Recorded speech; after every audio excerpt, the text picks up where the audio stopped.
सन्नाटे को चीरती हुई रेलगाड़ी अपने अगले स्टेशन जूनागढ़ पर रुक जाती है। उस सुनसान स्टेशन पर रोशनी धीमी कदमों से अपना बैग लेकर नीचे आती है।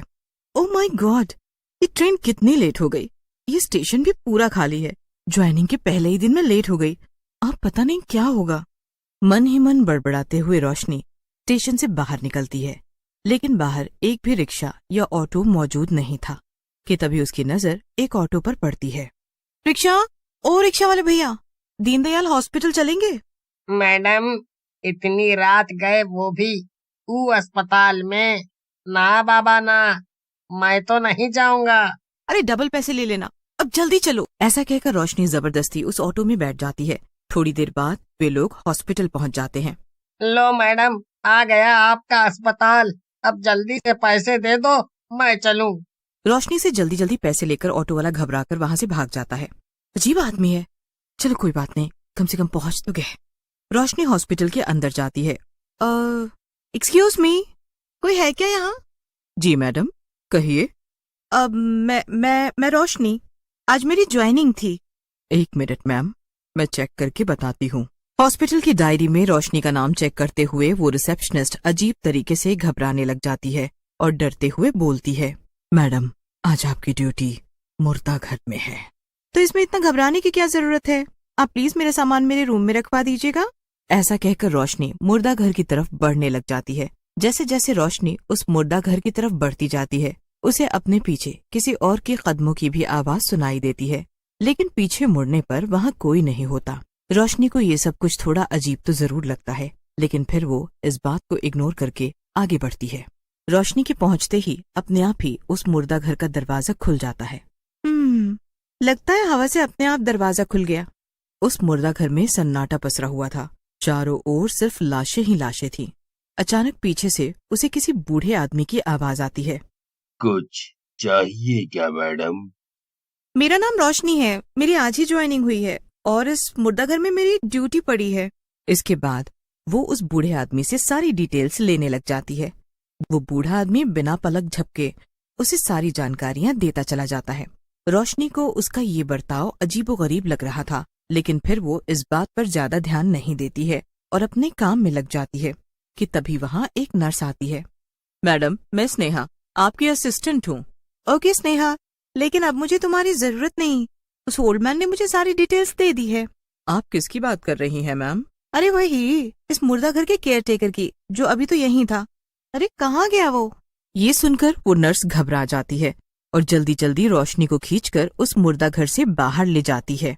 अरे अरे अरे अरे, ये क्या कर रही हो? मैडम, आप अभी नई आई हो, इसलिए आपको नहीं पता। उस मुर्दाघर में एक भूत रहता है। व्हाट? भूत? अरे भूत कुछ नहीं होता। आप इसे मजाक मत समझिए मैडम। उस मुर्दाघर के भूत ने न जाने कितने लोगों की जानें ली हैं। इसके बाद दोनों अपने अपने काम में लग जाते हैं। उधर पीटर जल्दी जल्दी एक लाश को मुर्दाघर में रखने के लिए स्ट्रेचर पर लिए जा रहा था। सारा काम मुझसे ही करवाते रहते हैं। पीटर ये करो, पीटर वो करो। अब इन लाशों को भी मुर्दाघर में मैं ही रखूं। मन ही मन बड़बड़ाते हुए पीटर उस मुर्दाघर के पास पहुंचता है कि तभी दरवाजा अपने आप ही खुल जाता है। ये दरवाजा अपने आप कैसे खुल गया? चलो कोई बात नहीं, मेरा काम तो आसान हो गया ना। पीटर अंदर जाता है, तभी मुर्दाघर की लाइटें अपने आप ही बंद चालू होने लगती है, जिसे देखकर पीटर थोड़ा घबरा जाता है। ये क्या हो रहा है? पहले वो दरवाजा अपने आप खुल गया और अब ये लाइट अपने आप ही बंद चालू हो रही है। कुछ तो गड़बड़ है। भाग पीटर, यहाँ से भाग। जैसे ही पीटर भागने की कोशिश करता है, उस मुर्दाघर का दरवाजा अपने आप ही बंद हो जाता है और वो मुर्दाघर का भूत उसके सामने आ जाता है। बड़ी बड़ी लाल लाल डरावनी आंखें, बदसूरत सा चेहरा और उसकी छाती पर अजीबोगरीब सिलाई के निशान भी थे। कहाँ भाग कर जा रहे हो पीटर? मुझे छोड़ दो, मुझे जाने दो। इतनी आसानी से कैसे जाने दूं? इतना कहकर वो मुर्दाघर का भूत पीटर को हवा में उठा देता है और बड़ी ही बेदर्दी से उसे मार डालता है। अगली सुबह ये बात पूरे हॉस्पिटल में हवा की तरह फैल जाती है हॉस्पिटल के सभी लोग पीटर की मौत की खबर सुनकर बहुत ही ज्यादा डर जाते हैं। तुमने सुना रोशनी, उस मुर्दा घर के भूत ने पीटर को मार डाला। अरे अरे यार, पता क्या मैंने, वो पीटर ना एक नंबर का पियक्कड़ था, शराब की नशे में खुद ही कुछ लिया होगा। क्या तुम्हें अब भी यकीन नहीं है इस पर? कभी तुम्हारा पाला पड़ा ना उस मुर्दा घर के भूत से, तब समझ। मुझे तो अब भी नहीं लगता कि ये काम किसी मुर्दा घर के भूत का है, लेकिन अगर ऐसा है तो इस बात का मैं पता जरूर लगाऊंगी। बच के, कहीं उसका अगला शिकार तुम ही ना बन जाओ। इसके बाद रोशनी जानबूझकर रात में अपनी ड्यूटी उसी मुर्दा घर में लेती है जिसमें सभी लोग जाने से कतराते थे। उस रात रोशनी थोड़ी घबराई हुई सी मुर्दा घर की तरफ बढ़ती है कि तभी उस मुर्दा घर का दरवाजा अपने आप खुलने लगता है। मुर्दा घर की लाइटें बंद चालू होने लगती हैं। रोशनी को अपने आसपास किसी आत्मा के होने का एहसास होता है। तुम जो भी हो ना, मेरे सामने आओ, मैं तुमसे नहीं डरती, समझे? कि तभी लाइटें ऑन हो जाती हैं और वो मुर्दा घर का भूत रोशनी के सामने आकर खड़ा हो जाता है। ये सब देख रोशनी की हालत पतली हो जाती है और वो घबराते हुए कहती है, कौन हो तुम और क्यों इन बेकसूर लोगों की जानें ले रही हो? मूर्ख लड़की, तुम फिर यहाँ मरने चली आई। मैं मरने नहीं, तुम्हें मारने आई हूँ, समझे? क्या कहा? तुम मुझे? हाँ, आज तुम्हारा खेल खत्म। सीधे तरीके से बताओ, कौन हो तुम?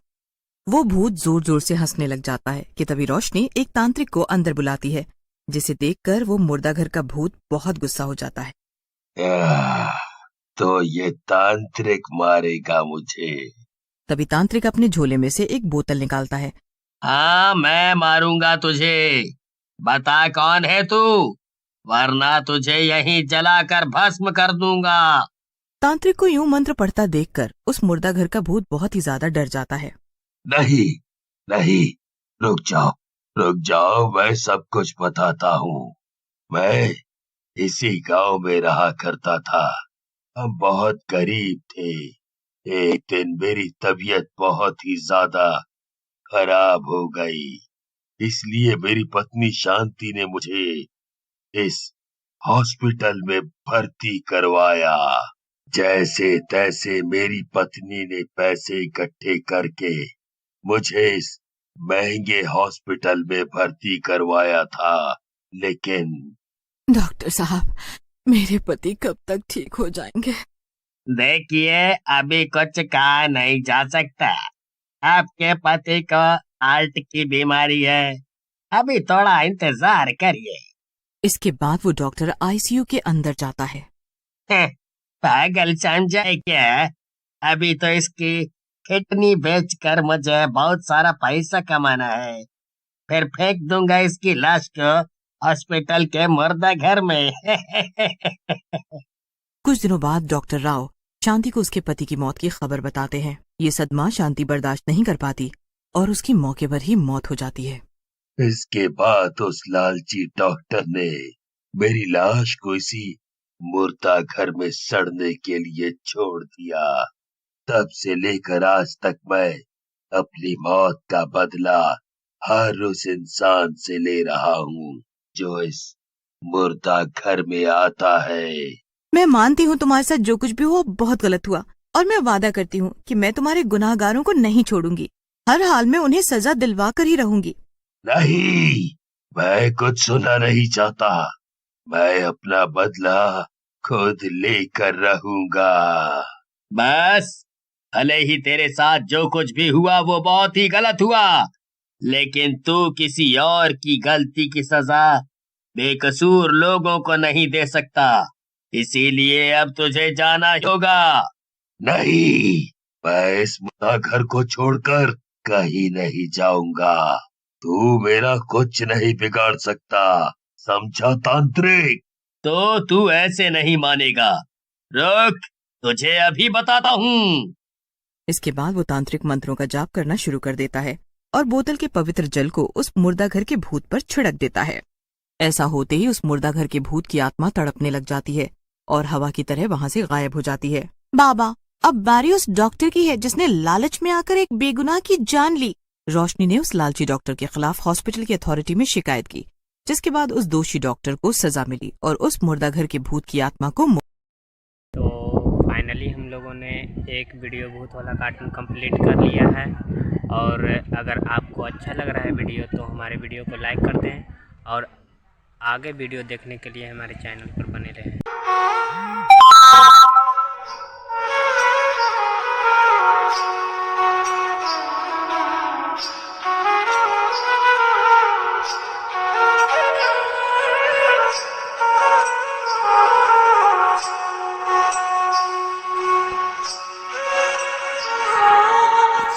रीता और मीता सगी बहनें थी, लेकिन उनमें जानी दुश्मनी थी।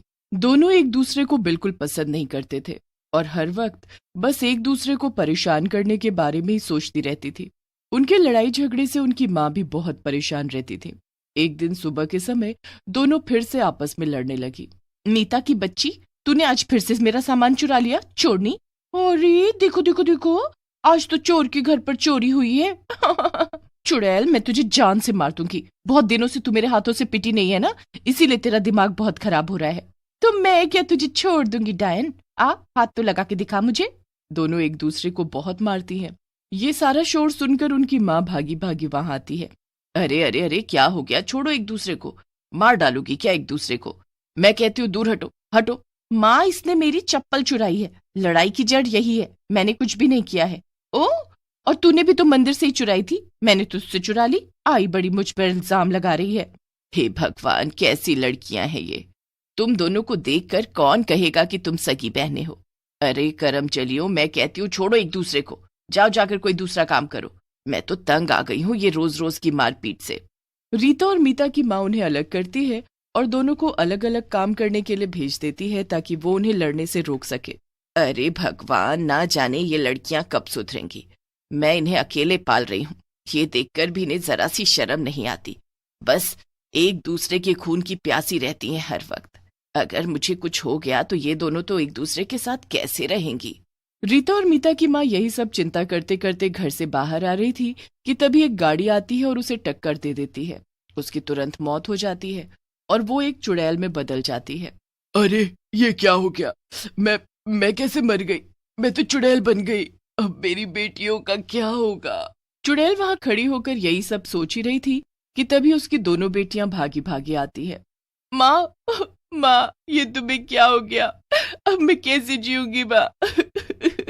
तभी मीता उसे धक्का दे देती है और खुद आकर अपनी माँ की लाश के पास बैठ जाती है। हट उधर डायन कहीं की, मेरी माँ को खा गई और अब नाटक कर रही है। मेरी बेचारी माँ। देखो तो जरा इन लड़कियों को, मेरे मरने के बाद भी इन्हें चैन नहीं आया। अब भी कुत्ते बिल्ले की तरह एक दूसरे से लड़ रही हैं। अब तो मैं इन्हें रोक भी नहीं सकती, क्या करूं अब? देखते ही देखते रीता और मीता फिर से एक दूसरे से झगड़ने लग जाती हैं। वो दोनों एक दूसरे को गिरा गिरा कर मारने लगती हैं। कई लोग वहां खड़े खड़े सारा तमाशा देख रहे थे, लेकिन कोई भी उनके बीच में नहीं बोलता। आखिर में खुद ही दोनों थक कर रुक जाती हैं। एक हफ्ता बीत जाता है और दोनों बहनें आए दिन किसी न किसी बात पर लड़ पड़ती थीं। उनकी चुड़ैल माँ सब देख रही थी, लेकिन कुछ भी नहीं कर पा रही थी। मैं अपनी बेटियों को इस हाल पर नहीं छोड़ सकती हूँ, मुझे कुछ तो करना ही पड़ेगा। अरे ऊपर वाले, मुझे कोई रास्ता तो दिखाओ ऊपर वाले। तभी वहां पर रीता और मीता की चाची आ जाती है। वो उन्हें बिल्कुल भी पसंद नहीं करती थी। उनके साथ ऐसा हादसा होता देखकर वो मन ही मन बहुत खुश थी। अरे अरे अरे, मेरी प्यारी बच्चियां, कितना बुरा हुआ तुम्हारे साथ मेरी परियों। बिन माँ के कैसे जियोगी अब तुम? रीता मीता की चाची उन्हें गले लगाकर झूठ मूठ में ही जोर जोर से रोने लगती है और चुड़ैल वहीं खड़ी होकर ये सब देख रही थी। चुड़ैल को ये सब देखकर बहुत गुस्सा आता है। देखो तो जरा इस ड्रामेबाज को कितना नाटक करती है। जब मैं जिंदा थी तब तो आई नहीं कभी मेरा हाल पूछने, अब देखो कैसे गा गा कर रो रही है। अरे अगर ये औरत फिल्मों में जाती तो बहुत आगे जाती। आ गई है मेरी बेटियों के जले पर नमक छिड़कने। चुड़ैल ये सब देख ही रही थी कि उसे एक आइडिया आता है। वाह, शायद यही ऊपर वाले का इशारा है। अब मैं इसके शरीर में घुसकर अपनी बेटियों को मिला सकती हूँ। इतना कहकर चुड़ैल चाची के शरीर में घुस जाती है। अब इसके शरीर का इस्तेमाल करके मैं इन दोनों लड़कियों को सही रास्ते पर लाऊंगी। अगले दिन सुबह सुबह चुड़ैल उठती है और जाकर रीता के ऊपर ठंडे पानी की बाल्टी उड़ेल देती है। रीता चौंक कर उठ जाती है। अरे ये क्या किया आपने चाची? मुझ पर इतना ठंडा पानी क्यों डाला? मैंने ऐसी क्या गलती की थी? हाँ तो और क्या करूं, तेरी आरती उतारूं? इतनी सुबह हो गई है और तू अभी तक आराम फरमा रही है। चल के झाड़ू पोछा कर और साथ में। क्या? मैं? लेकिन मुझे तो ये सब करना नहीं आता चाची। मैं भला कैसे करूंगी? नहीं आता है तो सीख और आदत डाल ले। अब से सारा काम तुझे ही करना है और वो भी अच्छे से, वरना तुझे मार मार कर तेरा भरता बना दूंगी। हाँ। रीता रोते रोते वहां से जाती है और सारा काम करने लगती है। मीता उसे देखकर खुश हो रही थी। अच्छा हो रहा है इस डायन के साथ, इसे तो ऐसे ही मारना चाहिए। माँ ने इसे वैसे भी बहुत सर पर चढ़ा रखा था, अब ये चाची इसको अच्छा सबक सिखाएगी। अरे उठ गई मेरी परी, चल आजा साथ में बैठकर टीवी देखते हैं। वो नौकरानी रीता अभी हमारे लिए नाश्ता बना कर लाएगी। मीता अपनी चाची की बात सुनकर बहुत खुश होती है और दोनों साथ में बैठकर टीवी देखते हैं। उधर रीता रोते रोते सारा काम करती है और उनके लिए नाश्ता भी बना कर लाती है। ऐसे ही कई दिन बीत जाते हैं। शुरू में मीता को भी बहुत मजा आ रहा था, लेकिन बाद में उसे रीता के लिए बुरा लगने लगता है। एक दिन रीता खाना बनाकर लाती है और अपनी चाची को देती है। थू, छी छी छी छी, ये कैसा वाहियात खाना बनाया है तूने, ये तो जानवर भी ना खाए, छी। इतना बोलकर चाची वो प्लेट रीता की तरफ फेंक देती है। ये देखकर मीता को बहुत बुरा लगता है। ये क्या बात हुई चाची, आप ऐसे रीता को क्यों कह रही हैं? अच्छा तो बनाया है खाना उसने। चुड़ैल मन ही मन खुश होती है कि आखिरकार मीता को रीता की फिक्र तो हुई। ओ, तो अब तू मुझे सिखाएगी कि किससे कैसे बात करनी है। रुक, तुझे भी अभी ठीक करती हूँ। इतना कहकर वो पास में रखा डंडा उठाती है और मीता को मारने लगती है। रीता ये देखकर बहुत खुश होती है, क्योंकि अभी तक चाची सिर्फ उसे ही परेशान कर रही थी और मीता मजे से घूम रही थी। अब रीता को लग रहा था कि मीता को भी सजा मिल चुकी है और उसे मजा आ रहा था। ऐसे ही अब अगले कुछ दिन के लिए चुड़ैल रीता को छोड़कर मीता पर अत्याचार करती है। कि अचानक से चाची को क्या हो गया? अभी तक तो रीता को पीट रही थी, लेकिन अब मेरे पीछे पड़ी है। कुछ भी हो, इसे घर से निकालना ही पड़ेगा। फिर मीता रीता के कमरे में जाती है और उससे कहती है, वैसे तो तू मुझे कुछ खास पसंद नहीं है, लेकिन मुझे तुझसे कुछ कहना है। ये चाची हमारे घर में रहकर हमारे ऊपर ऐसे दादागिरी नहीं कर सकती है। मैं चाहती हूँ कि हम दोनों मिलकर इन्हें यहाँ से भगा दे। मैं भी तुझसे यही बात करना चाहती थी। मुझे भी इस चाची ने बहुत परेशान किया है। हम दोनों एक दूसरे के साथ कुछ भी करें, लेकिन कोई बाहर वाला आकर इस तरह हम पर हुक्म नहीं चला सकता है। चुड़ैल वहीं खड़े होकर ये सारी बातें सुन रही थी। वो रीता और मीता के सामने आ जाती है। अरे मीता, वो देखो चुड़ैल, भागो। रुक जाओ रीता, मैं तुम्हारी माँ हूँ। मरने के बाद मैं इसी घर में चुड़ैल बनकर भटक रही हूँ। रीता और मीता अपनी माँ के गले लग जाते हैं। माँ, तुमने देखा ना चाची ने हमें कितना परेशान किया। मेरे बच्चों, समझ लो कि वो तुम्हें मिलाने के लिए आई थी। आखिरकार आज जाके तुम दोनों ने सारी दुश्मनी भुलाकर एक दूसरे से बहनों की तरह बात की है। मेरी आत्मा को मुक्ति इसीलिए नहीं मिल पाई थी क्योंकि तुम दोनों को ऐसे लड़ता छोड़कर मैं नहीं जा पाई। माँ, अब हमने सबक सीख लिया है। अब हम कभी भी नहीं लड़ेंगे और एक दूसरे का ख्याल भी रखेंगे। हाँ माँ, हम वादा करते हैं, अब हम कभी नहीं लड़ेंगे। यही तो मैं सुनना चाहती थी। अब जाकर मुझे सुकून मिला है। लेकिन माँ, हम इस चाची को अब घर से कैसे निकाले? अरे उसकी चिंता तुम मत करो, वो सब तुम मुझ पर छोड़ दो। इतना कहकर चुड़ैल वहां से गायब हो जाती है और जाकर चाची के कमरे में खड़ी हो जाती है। चाची शीशे में देखकर मेकअप कर रही थी और गाना गा रही थी। सवार लूं, सवार लूं, सवार लूं, हाय सवार लूं। आजा आजा, मैं तुझे सवारती हूँ। अरे अरे, ये क्या चुड़ैल? बचाओ बचाओ, इस घर में चुड़ैल है, बचाओ, छोड़ मुझे। फिर चुड़ैल उसे जमीन पर पटक देती है। रीता और मीता की चाची वहां से उल्टे पैर अपने घर को भाग जाती है। बाप रे बाप, अब दोबारा कभी नहीं आऊंगी इस घर में। अरे यहाँ तो चुड़ैलें सरेआम घूमती है, भागो। अपनी चाची को ऐसे भागते देखकर रीता और मीता बहुत हंसती हैं। मेरी बच्चियों, तुम अब ऐसे ही प्यार से रहना। तुम्हें ऐसे खुश देखकर मेरी आत्मा को शांति मिल गई है। मेरे यहाँ रहने का मकसद अब पूरा हो गया है और अब मुझे जाना होगा। तुम अपना ख्याल रखना। और फिर चुड़ैल गायब हो जाती है। उस दिन के बाद से कभी भी रीता और मीता ने आपस में झगड़ा नहीं किया और बहुत प्यार से रहने लगे। तो हमने 2 भूतिया कार्टून कंप्लीट कर लिया है। अगर आपको ऐसा ही वीडियो प्रतिदिन चाहिए तो हमारे चैनल को सब्सक्राइब कर लें और अच्छा लगा है तो लाइक कर दे भाई।